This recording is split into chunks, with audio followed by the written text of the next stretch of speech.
दिनांक 28/9/2020। विषय सामान्य हिंदी, काव्य का इतिहास, कक्षा 11। तो पिछले वीडियो में आपने छायावादी युग पढ़ा था जो 1936 तक चला। अब अगला देखेंगे प्रगतिवादी युग 1936 से 1943 तक। तो छायावाद तथा रहस्यवाद के रूप में कविगण जीवन की कठोर भूमि से भाग चुके थे। उन्हें न राष्ट्र की चिंता थी और न दीन दुखियों की। उन्हें वास्तविक जीवन में निराशा दिखाई दी और सन 1936 में प्रगतिशील लेखक संघ की स्थापना हुई, जिसकी अध्यक्षता मुंशी प्रेमचंद ने की और ये स्थान लखनऊ।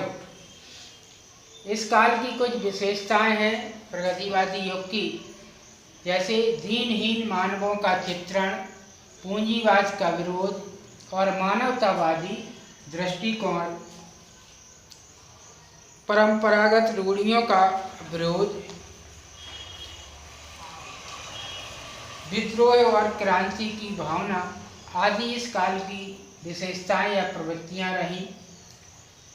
प्रगतिवादी युग के कवि एवं उनकी रचनाएं। तो इस युग में सबसे पहले रामधारी सिंह दिनकर, इनका नाम आता है।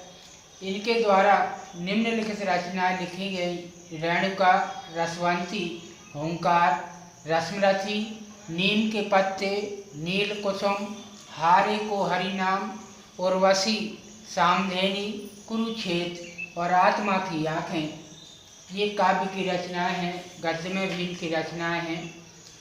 शिव मंगल सिंह सुमन, इन्होंने लिखा है प्रलय सृजन, जीवन के मान, पर आँखें भरी नहीं।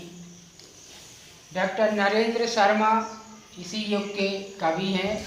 इनके द्वारा लिखी गई रचनाएं सोलफूल, कर्णफूल, पलाशवन, मिट्टी और फूल। रामविलास शर्मा, इन्होंने लिखा है निराला की साहित्य साधना। इसके बाद दूसरा युग प्रयोगवाद, जो 1943 से 1953 तक चला। प्रयोगवाद के प्रवर्तक सच्चिदानंद हीरानंद वात्स्यायन अज्ञेय हैं। इन्होंने तार सप्तक का प्रकाशन किया और इनके द्वारा 4 तार सप्तक निकाले गए। उनमें से ये प्रमुख जो कवि हैं अज्ञेय। तो अज्ञेय के द्वारा आंगन के पार द्वार, कितनी नावों में कितनी बार, भग्नदूत, हरी घास पर क्षण भर, सुनहरे सहवाल, चिंता, इत्तिलम आदि रचनाएं लिखी गई। गिरिजा कुमार माथुर, धूप के धान, शिलापंख चमकीले, मंजीर, नास और गजानन माधव मुक्तिबोध इसी काल के कवि हैं। इनके द्वारा चांद का मुँह टेढ़ा।